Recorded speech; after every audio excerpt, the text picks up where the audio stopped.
The chapter 13 marks another transition in the conversation between Krishna and Arjuna. The chapters 7 through 12 was where Krishna really gave the essence or the nectar that he was hoping to describe to Arjuna. He described the process of devotional service. He describes his own desire to have an intimate relationship with the devotees, and he describes the many ways that he helps the devotees to be able to come closer and closer to him. And so now, chapter 13 through to chapter 18, the conclusion of the Bhagavad Gita, is where Krishna focuses mostly on the details of the material energy and how those of us who are still conditioned or still identifying with the world and energy around us are affected by that energy.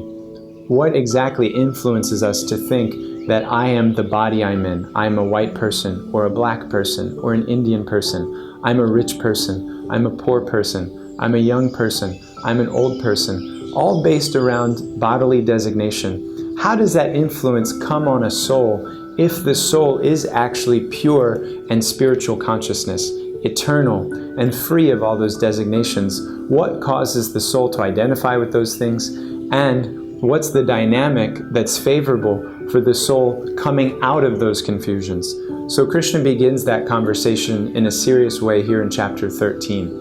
And chapter 13 is where he describes in general that there are three factors in the equation. There's nature, the enjoyer, and then there's consciousness. And so nature is described to be the material energy around us.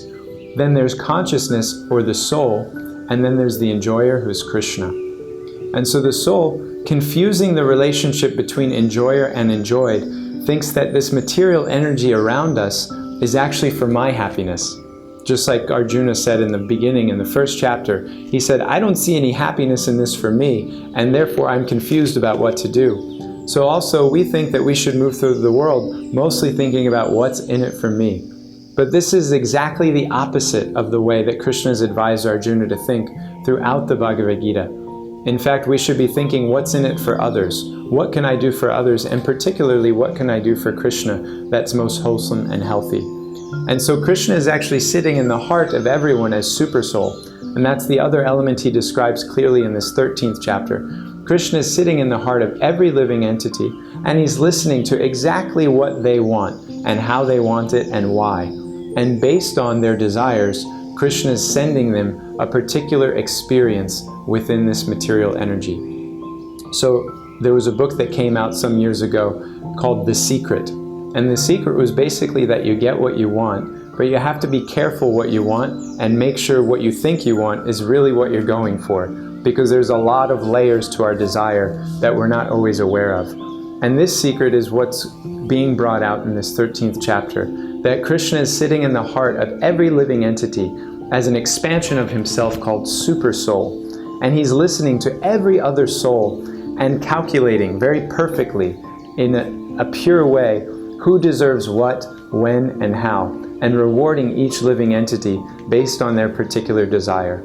So the person that is experiencing suffering and the person that is experiencing pleasure, both are actually experiencing exactly what they deserve based on the consciousness and activities that they've developed over many, many lifetimes. And it is over many, many lifetimes of experiencing the ups and downs of the material energy and those different rewards and punishments coming from Krishna that the eternal soul eventually recognizes this reward and punishment game isn't satisfying. This Ferris wheel or this roller coaster that I'm on isn't working well for me, and I need to search for something else. And that search for something else is what eventually brings someone to the place of practicing Krishna consciousness.